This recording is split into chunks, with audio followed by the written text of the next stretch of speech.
gens étendirent leurs vêtements sur le chemin, et d'autres des branches qu'ils coupèrent dans les champs.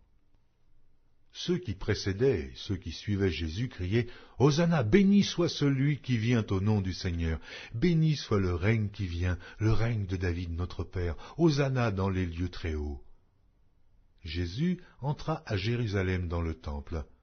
Quand il eut tout considéré, comme il était déjà tard, il s'en alla à Béthanie avec les 12. Le lendemain, après qu'ils furent sortis de Béthanie, Jésus eut faim.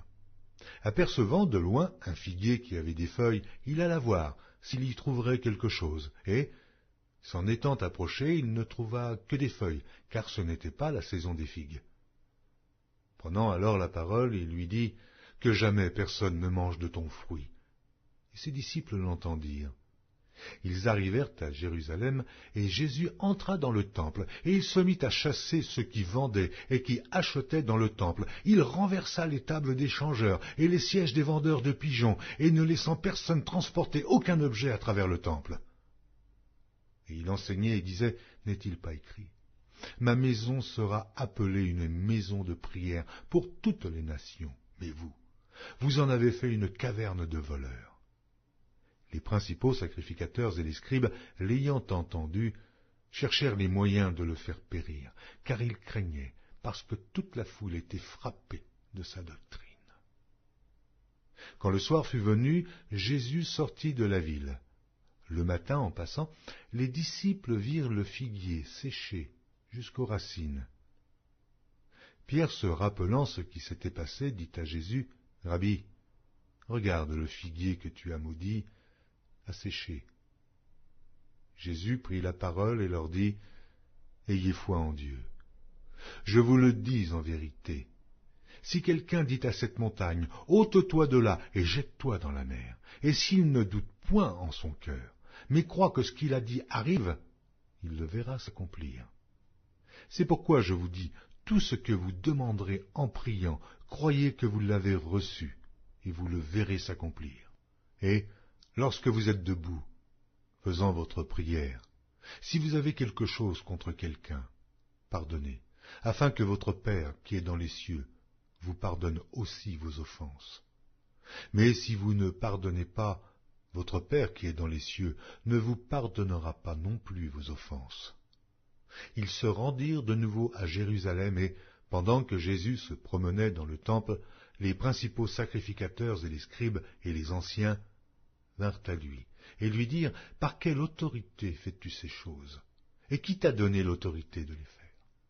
Jésus leur répondit, « Je vous adresserai aussi une question, répondez-moi, et je vous dirai par quelle autorité je fais ces choses. Le baptême de Jean, venait-il du ciel ou des hommes? Répondez-moi. » Mais ils raisonnèrent ainsi entre eux, « Si nous répondons du ciel, il dira, pourquoi donc n'avez-vous pas cru en lui?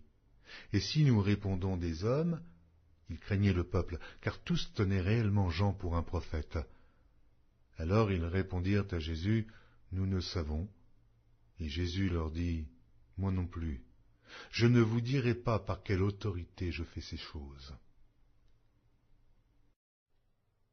Évangile de Luc, chapitre 7. Après avoir achevé tous ses discours devant le peuple qui l'écoutait, Jésus entra dans Capernaum. Un centenier avait un serviteur auquel il était très attaché, et qui se trouvait malade et sur le point de mourir.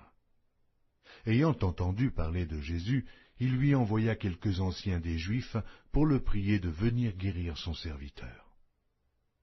Ils arrivèrent auprès de Jésus et lui adressèrent d'instantes supplications, disant, « Il mérite que tu lui accordes cela, car il aime notre nation, et c'est lui qui a bâti notre synagogue. » Jésus, étant allé avec eux, n'était guère éloigné de la maison, quand le centenier envoya des amis pour lui dire, « Seigneur, ne prends pas tant de peine, car je ne suis pas digne que tu entres sous mon toit.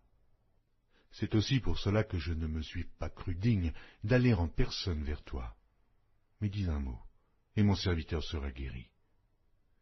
C'est moi qui suis soumis à des supérieurs, j'ai des soldats sous mes ordres, et je dis à l'un, va, et il va, à l'autre, viens, et il vient, et à mon serviteur, fais cela, et il le fait. » Lorsque Jésus entendit ces paroles, il admira le centenier, et, se tournant vers la foule qui le suivait, il dit, « Je vous le dis, même en Israël, je n'ai pas trouvé une aussi grande foi. » De retour à la maison, les gens envoyés par le centenier trouvèrent guéri le serviteur qui avait été malade. Le jour suivant, Jésus alla dans une ville appelée Naïn. Ses disciples et une grande foule faisaient route avec lui. Lorsqu'il fut près de la porte de la ville, voici, on portait en terre un mort, fils unique de sa mère, qui était veuve. Et il y avait avec elle beaucoup de gens de la ville. Le Seigneur, l'ayant vue, fut ému de compassion pour elle, et lui dit, « Ne pleure pas. » Il s'approcha et toucha le cercueil. Ceux qui le portaient s'arrêtèrent, et il dit, « Jeune homme, je te le dis, lève-toi. » Et le mort s'assit et se mit à parler. Jésus le rendit à sa mère.